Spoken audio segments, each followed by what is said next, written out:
जब आप ख़ुद को पे करेंगे, अपनी इन्वेस्टमेंट को सेफ़ रखेंगे, छोटी इन्वेस्टमेंट से शुरू करेंगे, उस मुनाफे को री इन्वेस्ट करेंगे, आपको कॉन्फिडेंस मिलेगा। आप देखेंगे कि आपको कुछ ही महीनों में उसके नताइज नज़र आने लगेंगे। आप कॉन्फिडेंट फ़ील करेंगे, आपको पता होगा कि मेरे पास कुछ पैसा है। तो आज से ही इस काम को शुरू करें। अस्सलाम वालेकुम। Today I'm super excited because today we are going to complete our first chapter of the book richest man in the Babylon. और इस चैप्टर में हम पूरा इसको कंक्लूड करेंगे कि क्या हमने इस चैप्टर में सीखा। इससे पहले हम डिस्कस कर चुके हैं कि किस तरह अल्गामिश ने एरकिड को अपने जो एक पहला रूल था कामयाबी का, पैसा जमा करने का, अमीर होने का, बताया और उस पर उसने अमल किया। अमल करने के बाद फर्स्ट टाइम वो किस तरह अपनी कम इल्मी की वजह से वो पैसा अपना नुकसान करवा बैठा, अपना पैसा ज़ाया कर बैठा। अगर आपने वो समझना है सारा क्यों उसने नुकसान किया, तो आप यहाँ पे ऊपर आई बॉल में लिंक दिया होगा पिछली वीडियो का, आप वो देख सकते हैं। और फर्दर ताकि आपको नेक्स्ट हमारी सीरीज़ में जो आने वाली वीडियोज़ है वो भी मिलती रहे टाइम से, तो आप नीचे सब्सक्राइब बटन को प्रेस कर दें और साथ में बेल आइकन को भी दबा दें।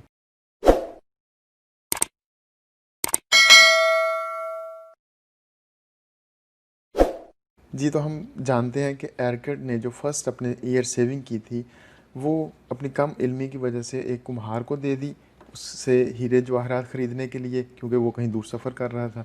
तो वो जब वापस आया, क्योंकि कुम्हार का तजर्बा नहीं था उस चीज़ में, उस काम में, तो वो उसको जेली वो चीज़ें दे दी गई। और जब वापस आया तो उसके सारे का सारा पैसा डूब गया। वो जो सामान लेके आया था वो जेली निकला। तो अब की बात, जब अब अल्गामिश आया तो उसने पूछा एरकिड से कि हाँ भाई, अभी क्या किया तुमने, पूरा साल गुजर गया तो क्या करते रहे। उसने बोला कि मास्टर, मैंने पूरा साल दोबारा मेहनत की है, मैंने हिम्मत नहीं हारी, और क्योंकि मेरी आदत बन गई थी इसलिए अभी मुझे दोबारा ये पैसा हर महीने अपने आप को पे करने में 10% मुझे ज़्यादा परेशानी नहीं हुई। तो मैंने मुसलसल अपने आप को ईमानदारी से हर महीने 10% पे किया और अभी फिर मेरे पास एक अच्छी अमाउंट जमा हो गई थी, तो उसको मैंने फिर इन्वेस्ट कर दिया। तो अल्गामिश ने उससे पूछा कि अभी उसको कहाँ इन्वेस्ट किया। उसने कहा जी, अभी मैंने एक जो प्लेटें बनाने वाला है उसको दे दिया, ताकि वो जो अपना रॉ मटेरियल है उससे ख़रीदे, जो भी वो कॉपर या कोई चीज़ जो मटेरियल ख़रीदता है वो उससे ख़रीदता है, और हर 4 माह बाद मुझे थोड़ा सा मुनाफा दे देता है। तो उसने बोला कि अच्छा ठीक है, तो तुम क्या करते हो इसमें, जब वो मुनाफा मिलता है तो फिर उसका क्या करते हो। एरकिड ने बताया कि उसकी मैं पार्टी करता हूँ, शहद खाता हूँ और अय्याशी करता हूँ, और अभी मेरा इरादा है कुछ महीनों बाद मैं एक अच्छी सी घोड़ी ख़रीदूँगा अपने सफ़र के लिए भी। अल्गामिश ने उसे कहा कि तुम फिर एक गलती कर रहे हो कि तुम्हारे जो इन्वेस्टमेंट है वो जो तुम्हारे ग़ुलाम हैं, जो तुम्हारे लिए काम करते हैं, तुम उनके बच्चों को खा जाते हो। जब उनके बच्चों को खा जाओगे तो वो तुम्हारे लिए कैसे काम करेंगे, और जब बच्चों को खा जाओगे तो वो उनके आगे और बच्चे कैसे होंगे। लिहाजा तुम्हें चाहिए कि उनके बच्चों को री इन्वेस्ट करो। जो गोल्ड के कॉइन्स या सिक्के तुम्हारे लिए कॉपर के सिक्के कमाते हैं वो असल में तुम्हारे सोने के ग़ुलाम है। वो जो कॉपर के सिक्के कमाते हैं वो तुम्हारे कॉपर के ग़ुलाम हैं, छोटे ग़ुलाम हैं, उनके बच्चे ग़ुलाम हैं। तो उनको री इन्वेस्ट करो ताकि वो भी तुम्हारे लिए काम कर सकें। और ये तब तक करते रहो री इन्वेस्टमेंट जब तक तुम्हारी मतलूबा रकम तुम्हें मिल ना जाए, जितना एक अच्छे खासा सरमाया तुम्हारा जमा ना हो जाए और तुम्हें मंथली इनकम आनी शुरू ना हो जाए। अब की बार अल्गामिश ने ये बात एरकिड को बताई और फिर दोबारा चला गया। एरकिड अभी समझ चुका था ये सारी बातें, और उसने बड़ी मेहनत से अपना काम भी जारी रखा, जो अपनी जॉब कर रहा था वो भी जारी रखी, और साथ में उसने अपना ये बिज़नेस भी इन्वेस्टमेंट वाला शुरू कर रखा था, वो भी ईमानदारी से हर महीने उसमें इजाफा करता जा रहा था। अब 2 साल बाद दोबारा अल्गामिश आया, तो अल्गामिश ने उससे पूछा कि, और इस दफ़ा अल्गामिश बूढ़ा हो चुका था, उसके चेहरे पे झुर्रियाँ थीं। तो उसने एरकिड से पूछा कि तुम्हारा क्या बना तुम्हारी इन्वेस्टमेंट का और क्या कर रहे हो। उसने बोला कि मेरी इन्वेस्टमेंट पहले से बहुत ज़्यादा बढ़ रही है, गो कि अभी मेरी जितनी मुझे चाहिए उतना सरमाया नहीं जमा हुआ, लेकिन पहले से मैं बहुत खुशहाल हूँ। मेरे पास एक अच्छा खासा सरमाया है जिससे मुझे कॉन्फिडेंस है, मैं इत्मीनान में हूँ कि मेरे पास पैसे हैं, अगर कोई परेशानी आ भी जाए तो मुझे किसी के पास जाना नहीं पड़ेगा, हाथ नहीं फैलाना पड़ेगा। तो उसने बोला कि अच्छा, अभी अभी भी कुम्हार से लेते हो मशवरा। उसने बोला हाँ जी, कुम्हार से मशवरा तो लेता हूँ, लेकिन ईंटों के बारे में लेता हूँ।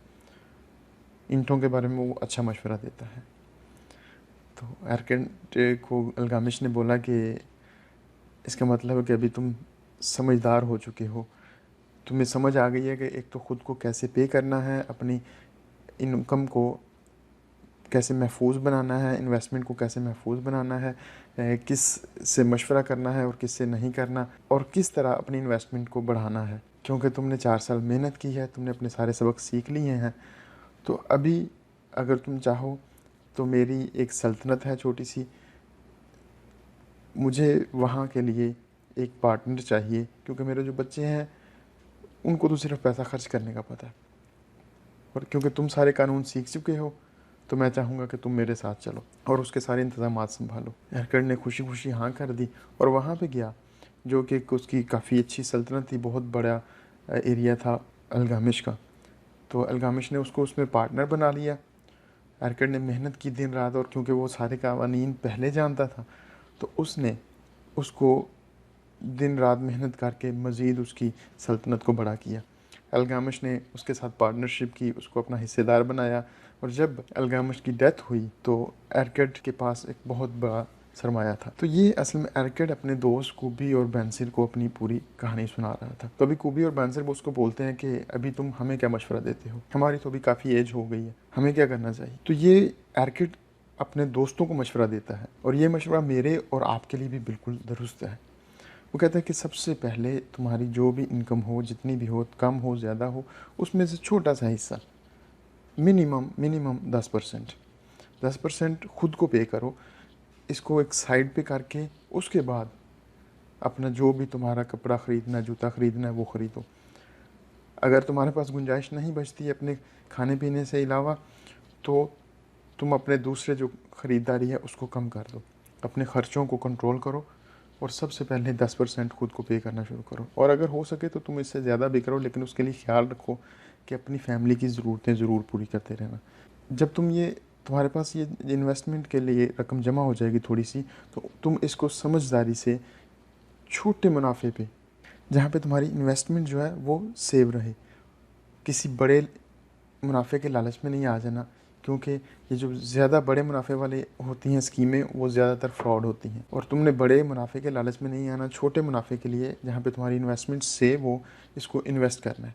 इन्वेस्ट करके इसको मल्टीप्लाई करते रहना है। जो भी इन्वेस्टमेंट से तुम्हें प्रॉफिट आएगा तुमने उसको री इन्वेस्ट करना है, उसको खा नहीं जाना या पार्टी में नहीं उड़ा देना। जब तक तुम्हारे पास एक अच्छी कंटिन्यूस इनकम जनरेट नहीं हो जाए, तुम्हारा सरमाया इतना हो जाए कि उसकी जो इनकम है, उसके जो प्रॉफिट है, वो तुम्हारी ज़रूरतों से बढ़ जाए, तब तक तुमने उसको इस्तेमाल नहीं करना। एक दिन आएगा कि तुम भी खुशहाल हो जाओगे।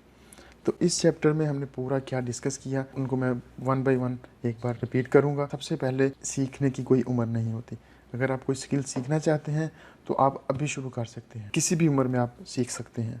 और सीखने के लिए अपने इर्द गिर्द नज़र दौड़ाएँ, अपने अजीज़ दोस्त और ख़ास तौर पर जो आपके बचपन के दोस्त हैं, अगर उनमें कोई कामयाब है तो उससे मशवरा लें, उनसे राय लें और उनसे सीखें। और जब सीखने लगें तो साथ में अपने दोस्तों को भी शामिल करें, सिर्फ अपने ही पेट पे हाथ नहीं फेरना। और उसके बाद जो दूसरी चीज़ थी वो ये थी कि कम अज़ कम 10% अपनी आमदनी का खुद को पहले पे करो। वो एक ऐसी पेमेंट होगी जो तुम्हारी सेविंग होगी, जो तुम इस्तेमाल नहीं करोगे किसी काम के लिए। और जब वो इन्वेस्टमेंट के काबिल हो जाए, इस काबिल हो जाए कि तुम उसे किसी काम में लगा सको, तो जिस काम को करने का इरादा करो उस काम के माहिर बंदे के पास जाके मशवरा करो या उसके साथ इन्वेस्टमेंट करो। किसी ऐसे बंदे के पास इन्वेस्टमेंट नहीं कर देनी जो उस काम को जानता नहीं हो। उस इन्वेस्टमेंट को आपने री इन्वेस्ट करना है। उसमें इन्वेस्टमेंट के लिए ये भी देखना है कि आपकी इन्वेस्टमेंट सेफ रहे, प्रॉफिट चाहे कम हो, लेकिन जो भी प्रॉफिट हो आपने उसको री इन्वेस्टमेंट करना है। जो भी प्रॉफिट चाहे कम हो, लेकिन जो भी प्रॉफिट हो आपने उसको री इन्वेस्ट करना है। और तब तक करते रहना है री इन्वेस्ट जब तक उसकी एक कंटिन्यूस इनकम जनरेट नहीं हो जाए, मुसलसल उसका मुनाफा आना शुरू नहीं हो जाए, और मुनाफा इतना हो जो आपकी ज़रूरतों से ज़्यादा हो। जब आप ख़ुद को पे करेंगे, अपनी इन्वेस्टमेंट को सेफ़ रखेंगे, छोटी इन्वेस्टमेंट से शुरू करेंगे, उस मुनाफे को री इन्वेस्ट करेंगे, आपको कॉन्फिडेंस मिलेगा। आप देखेंगे कि आपको कुछ ही महीनों में उसके नताइज नज़र आने लगेंगे। आप कॉन्फिडेंट फील करेंगे, आपको पता होगा कि मेरे पास कुछ पैसा है। तो आज से ही इस काम को शुरू करें, इस वीडियो को अपने दोस्तों तक पहुंचाएं, और उन लोगों तक पहुंचाएं जिनको आप खुशहाल देखना चाहते हैं। और नीचे कमेंट में अगर आपका कोई क्वेश्चन हो तो आप वो भी पूछ सकते हैं। इसको शेयर करें और चैनल को सब्सक्राइब करें अगर आपने अभी तक नहीं किया। और अब अगली वीडियो में हम बात करेंगे जो इस बुक का नेक्स्ट जो चैप्टर है उसमें हम बात करेंगे किस तरह आप अपने पर्स को मोटा कर सकते हैं। पर्स को मोटा करने से मुराद है कि आप इनकम जनरेट कर सकते हैं, ये पैसा किस तरह ज़्यादा कर सकते हैं। तब तक के लिए अल्लाह हाफ़िज़।